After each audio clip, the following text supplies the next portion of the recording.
Welcome everyone, myself Mukesh Vyas. In this video we are going to discuss about plane electromagnetic waves in a non-conducting medium. In previous video we have discussed plane electromagnetic waves in free space यानी मुक्त आकाश में समतल विद्युत चुंबकीय तरंग का behaviour किस प्रकार होता है। लेकिन इस वीडियो में हम कोई अचालक माध्यम है उसके अंदर समतल विद्युत चुंबकीय तरंग किस प्रकार व्यवहार करती है, उसकी क्या इक्वेशन होती है, डिफरेंशियल इक्वेशन, उसका क्या सॉल्यूशन होता है, उसके बारे में डिस्कस करेंगे। A non-conducting medium which has same properties in all directions is called an isotropic dielectric। यानी कोई भी अचालक माध्यम है उसकी सभी दिशाओं में गुणधर्म एक समान है तो वो समदेशिक पराविद्युत कहलाता है। अब मैक्सवेल इक्वेशंस ये होती है, ये number 1, number 2, number 3, number 4। In an isotropic dielectric और नॉन कंडक्टिंग आइसोट्रोपिक मीडियम नहीं अचालक समदेशिक माध्यम में D equal to epsilon E, V equal to mu H. अब यहाँ पर जो कंडक्टिविटी है, चालकता है उस माध्यम की जीरो है क्योंकि नॉन कंडक्टिंग मीडियम है तो सिग्मा जीरो होगा, इसलिए जे भी जीरो हो जाएगा। कोई भी फ्री चार्ज वहाँ पर डिस्ट्रीब्यूटेड नहीं है, मुक्त आवेश वहाँ वितरित नहीं है, इसलिए जो वॉल्यूम चार्ज डेंसिटी है, आयतन आवेश घनत्व, उसका मान भी जीरो होगा। तो इन सभी का यूज़ करने पर जो मैक्सवेल इक्वेशंस है वो ई और एच के रूप में इस प्रकार आ जाएगी। अब हम थर्ड और फोर्थ इक्वेशन का पहले यूज करेंगे, फिर और फर्स्ट और सेकंड का यूज करेंगे।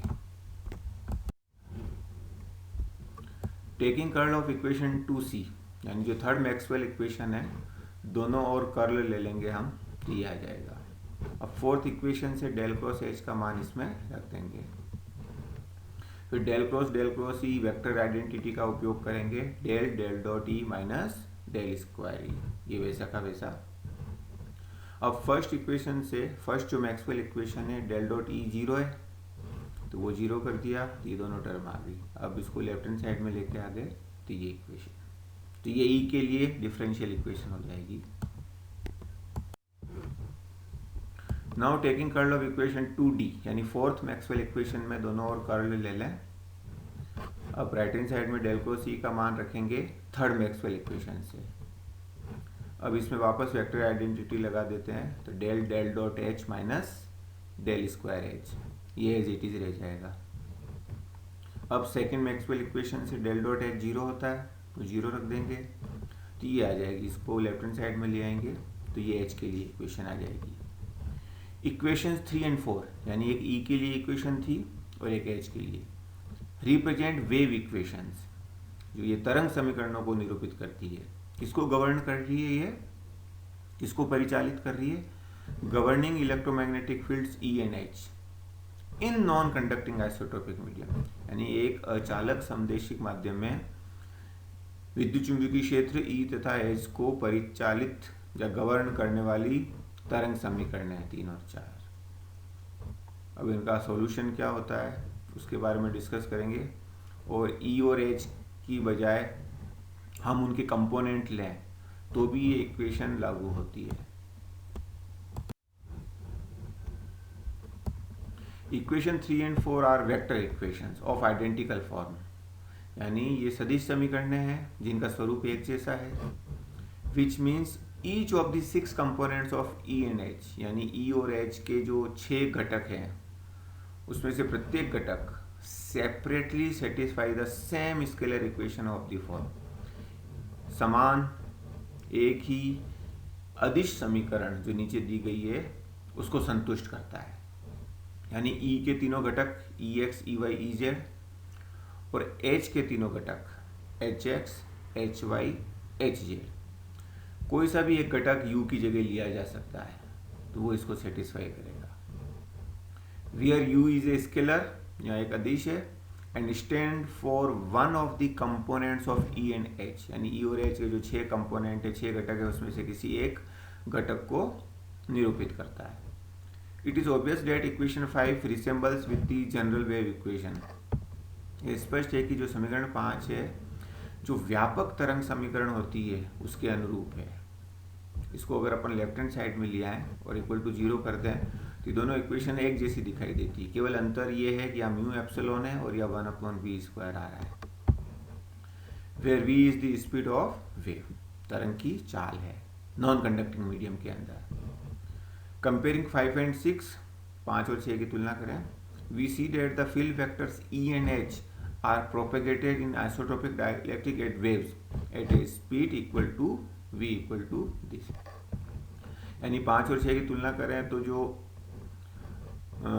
आइसोट्रोपिक डाइलेक्ट्रिक्स है, समदेशिक परावैद्युत है, उसमें क्षेत्र सदिश जो है E और H वो तरंग की तरह संचरित होते हैं और उनकी चाल क्या होती है, v = 1/√μ एप्सिलॉन। फ्री स्पेस वाले केस में हमने देखा था मुक्त आकाश में 1/√μ0 एप्सिलॉन नॉट होता है और जिसका मान c के बराबर आता है। यानी फ्री स्पेस के अंदर, मुक्त आकाश के अंदर वो जो तरंगे हैं वो c स्पीड से प्रोपेगेट होती है, लेकिन इसके अंदर v जो स्पीड है c से अलग होती है। अब म्यू km μ0 और एप्सिलॉन हो जाएगा ke μ0, जहाँ km है relative permeability of the medium, आपेक्षिक चुंबकीय पारगम्यता, और के ही रिलेटिव परमिटिविटी, आपेक्षिक विद्युतशीलता, किसकी, माध्यम की, जो नॉन कंडक्टिंग मीडियम हम ले रहे हैं। तो म्यू = μ0 μr लिखते थे हम, उसकी जगह हमने km लिखा है। इसी तरह एप्सिलॉन = ε0 ε r लिखते थे, उस ε r की जगह हमने ke सिंबल लिया है। एज 1/√μ0 ε0 c हो जाएगा speed of electromagnetic wave in free space, तो v = हो जाएगा c/√km ke। Since km is greater than 1 and ke is greater than 1, thereby indicating that the speed of electromagnetic wave in a isotropic dielectric is less than the speed of electromagnetic wave in free space। Free space के अंदर क्या velocity होती है, c। इस non conducting medium में क्या velocity है, v। अब इन दोनों का मान 1 से ज़्यादा है तो इसका मतलब v का मान c से कम होगा। यानी नॉन कंडक्टिंग मीडियम में स्पीड कम हो जाती है, किसकी बजाय, जो फ्री स्पेस या वैक्यूम में स्पीड होती है उसकी बजाय कम हो जाती है। अब वो जो नॉन कंडक्टिंग मीडियम है उसका रिफ्रैक्टिव इंडेक्स क्या होगा, अपवर्तनांक क्या होगा, n = c/v।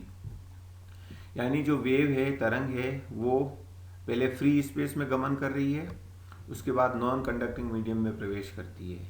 तो उस नॉन कंडक्टिंग मीडियम का जो रिफ्रैक्टिव इंडेक्स होगा, speed of wave in free space upon speed of wave in the medium, यानी मुक्त आकाश में उस तरंग का वेग और उस माध्यम में तरंग का वेग, उसका जो अनुपात होगा वो रिफ्रैक्टिव इंडेक्स के बराबर होगा। तो v = c/n हो जाएगा। कंपेयरिंग 7 and 8, 7 और 8 की तुलना करें तो रिफ्रैक्टिव इंडेक्स का मान हो जाएगा √km ke। अब वो जो मीडियम है, जो माध्यम है नॉन कंडक्टिंग मीडियम, वो अचुंबकीय है, उसमें चुंबकत्व नहीं है। तो for a non magnetic material km = 1। अगर नॉन मैग्नेटिक है, अचुंबकीय है, तो km का मान 1 हो जाएगा। Therefore n = √k। स्क्वायर कर दो तो n² = ke। This relation is known as Maxwell's relation, ये मैक्सवेल संबंध कहलाता है, and has been verified by number of experiments, और इसे कई प्रयोगों द्वारा संतुष्ट किया गया है, सिद्ध किया गया है। Therefore, replacing μ epsilon by 1/v² in equations 3 and 4, जो E और H की जो डिफरेंशियल इक्वेशन थी उसमें म्यू एप्सिलॉन की जगह 1/v² रख दें तो ये इक्वेशंस आ जाएगी, ये E के लिए और H के लिए। The plane wave solutions of above equations in well known form में भी रिटर्न एज, यानी इनके समतल तरंग हल जो होते हैं वो इस रूप में होते हैं। तो E का मान ये हो जाएगा और H का मान ये हो जाएगा। तो आपको ध्यान रखना ये इनके सॉल्यूशन है।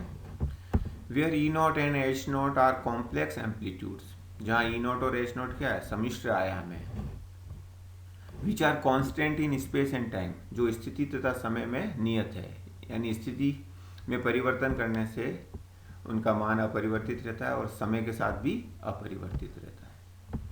While k is a wave propagation vector denoted as, k जो है तरंग संचरण सदिश है, जिसको इस प्रकार इंगित कर सकते हैं k इज इक्वल टू इसका मैग्नीट्यूड k और उस डायरेक्शन में यूनिट वेक्टर इकाई सदिश n k होता है 2π/λ, लैम्बडा हो जाएगा उस वेव की वेवलेंथ, तरंग दैर्ध्य।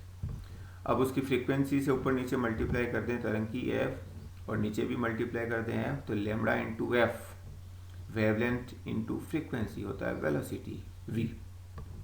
फ्री स्पेस में हमने देखा था कि लैम्बडा इंटू एफ सी के बराबर है, क्योंकि फ्री स्पेस में उसकी जो वेलोसिटी है वो c होती है और उसमें लैम्बडा इंटू एफ होगा v के बराबर, क्योंकि यहाँ इसकी जो वेलोसिटी या स्पीड जो होती है वो v होती है और 2πf हो जाएगा ओमेगा। तो जो k मैग्नीट्यूड है उसका मान हो जाएगा ओमेगा अपॉन v। इसका हम आगे उपयोग करेंगे। Here n is a unit vector in the direction of wave propagation, n तरंग संचरण की दिशा में इकाई सदिश है n के।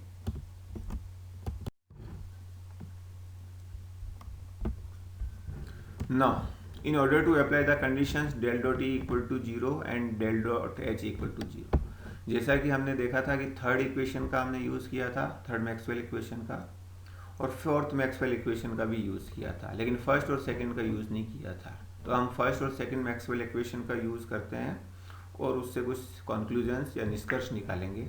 तो पहले del dot E equal to 0 का मान ज्ञात करेंगे। तो राइट हैंड साइड में तो 0 है ही है, इसलिए हम डेल डॉट ई का मान ज्ञात करते हैं। तो del dot E equal to del का मान रख दिया, ई का मान रख दिया।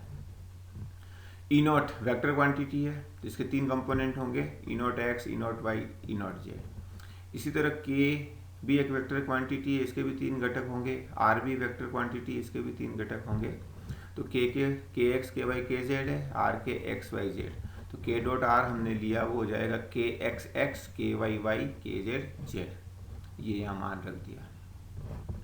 अब आई डेल बाई डेल एक्स इस पूरे पे ऑपरेट हो रहा है, इसी तरह जे डेल बाई डेल वाई भी ऑपरेट हो रहा है, के डेल बाई डेल जेड भी ऑपरेट हो रहा है। तो आई डॉट आई 1 होगा, आई डॉट जे 0 होगा, तो आई डॉट के 0 होगा। तो आई वाली जो टर्म है केवल फर्स्ट पे ऑपरेट होगी, ई 0 एक्स और ई की पावर। इसी तरह del by del y second term, E 0 y और ई की पावर। इसी तरह del by del z operate होगा, ई 0 जेड और ई की पावर। अब E 0 x, E 0 y, E 0 z तो कॉन्स्टेंट है, तो ई की पावर जो है उसमें एक्स वाई जेड आ रहा है, तो उनके रेस्पेक्ट में डिफ्रेंशिएट करेंगे। तो एक्स के रेस्पेक्ट में किया तो आयोटा के एक्स बाहर आ जाएगा और ये वैसा का वैसा, और ई 0 एक्स भी वैसा का वैसा। तो आयोटा सब में हमने कॉमन ले लिया है और ई 0 एक्स आ गया। दूसरे में आयोटा के वाई और ई 0 वाई। तीसरे में आयोटा के जेड, ई 0 जेड, और तीनों के साथ ई की पावर वापस आ जाएगी। अब इसको के एक्स ई 0 एक्स, के वाई ई 0 वाई, के जेड ई 0 जेड को हम इस डॉट प्रोडक्ट के रूप में लिख सकते हैं। ये हो जाएगा के और ये हो जाएगा ई 0 और ई की पावर वैसा का वैसा। फिर ई नॉट ई की पावर ये वापस ई हो जाएगा, तो डेल डॉट ई का मान आएगा आयोटा के डॉट ई, यानी डेल की जगह क्या आ गया, आयोटा के, और डॉट ई वैसा का वैसा। इसी तरह डेल डॉट एच हो जाएगा आयोटा के dot H. Thus the requirement del dot E equal to 0 and del dot H equal to 0 demanded, यानी del dot equal to 0, del dot H equal to 0 से क्या प्राप्त हो जाएगा, K dot E equal to 0 and K dot H equal to 0। अब इनसे क्या conclusion निकलता है, निष्कर्ष निकलता है, This means that electromagnetic field vectors E and H are both perpendicular to the direction of propagation vector K। यानी जो विद्युत चुंबकीय क्षेत्र सदिश है E और H, वो तरंग संचरण की जो दिशा है, जो तरंग संचरण सदिश है के, उसकी दिशा के लंबवत होते हैं दोनों। This implies that electromagnetic waves in isotropic dielectric are transverse in nature. इससे क्या स्पष्ट होता है कि कोई भी समदेशिक परावैद्युत है या अचालक समदेशिक माध्यम है, उसके अंदर जो विद्युत चुंबकीय तरंगें होती है वो अनुप्रस्थ प्रकृति की होती है, यानी जिस दिशा में वेव जा रही है, जो वेक्टर उसके साथ जा रहे हैं ई और एच, वो उसके परपेंडिकुलर होते हैं, तो वो उसको अनुप्रस्थ तरंग बोलते हैं, ट्रांसवर्स वेव।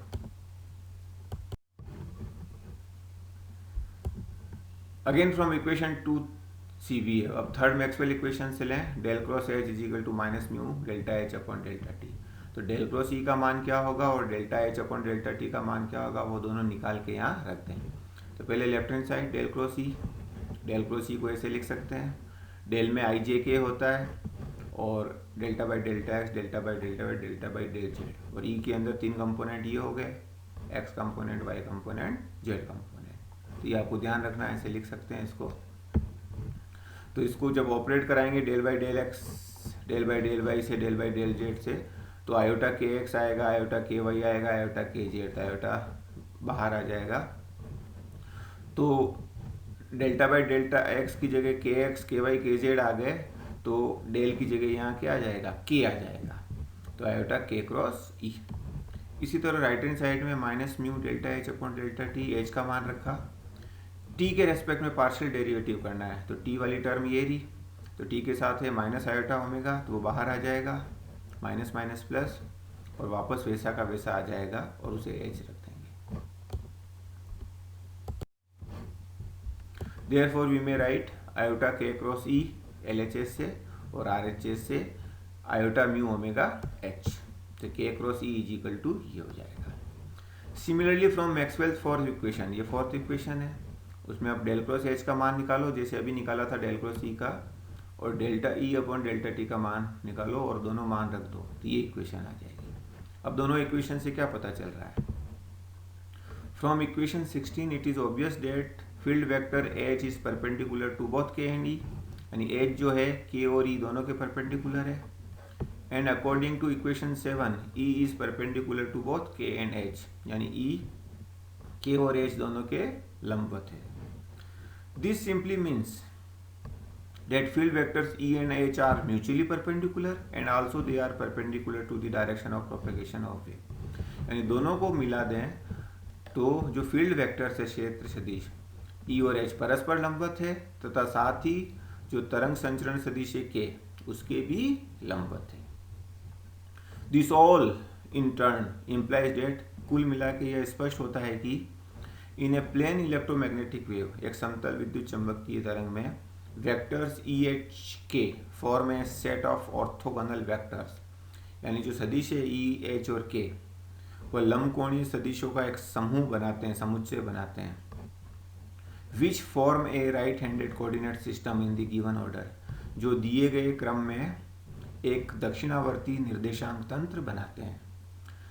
जैसे एक्स वाई जेड से दक्षिणावर्ती निर्देशांक तंत्र होता है, यदि ई एक्स डायरेक्शन में है, एच वाई डायरेक्शन में है, के जेड डायरेक्शन में है, तो उनका क्रम यही रहेगा एक्स वाई जेड। अगर ये एक्स में है, ये वाई में है, तो ये जेड में हो जाएगा। इसी तरह ये एक्स में है तो ये वाई में होगा और ये जेड में होगा। यहाँ से भी हम से देख सकते हैं, ई अगर एक्स डायरेक्शन में है, एच वाई डायरेक्शन में है, तो के जेड डायरेक्शन में होगा। तो इनका क्रम यही रहेगा।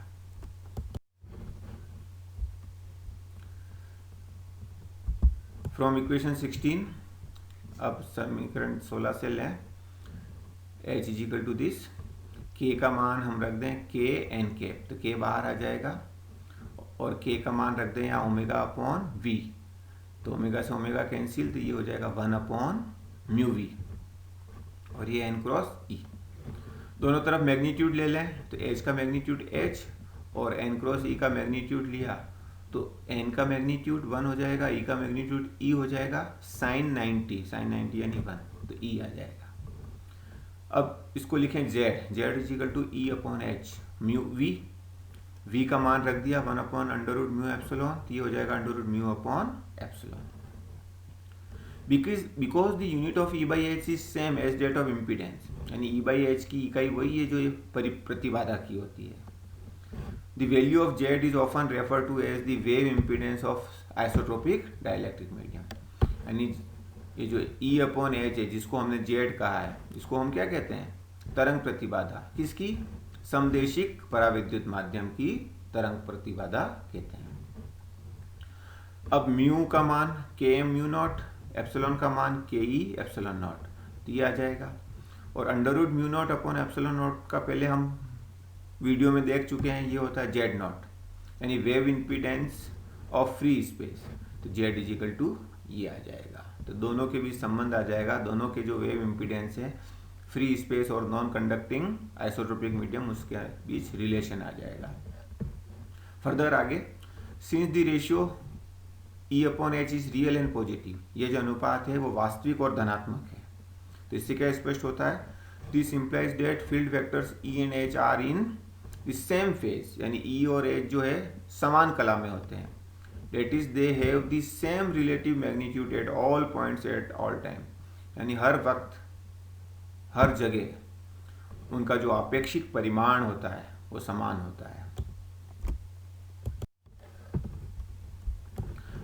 Last, the Poynting vector, Poynting सदिश क्या होगा, क्या होता है, ये energy flow per unit area per unit time, यानी इकाई समय में इकाई क्षेत्रफल से प्रवाहित ऊर्जा, यानी ये जो इलेक्ट्रोमैग्नेटिक वेव होती है, विद्युत चुंबकीय तरंग, ये गमन कर रही है तो अपने साथ क्या ले जा रही है, एनर्जी, ऊर्जा।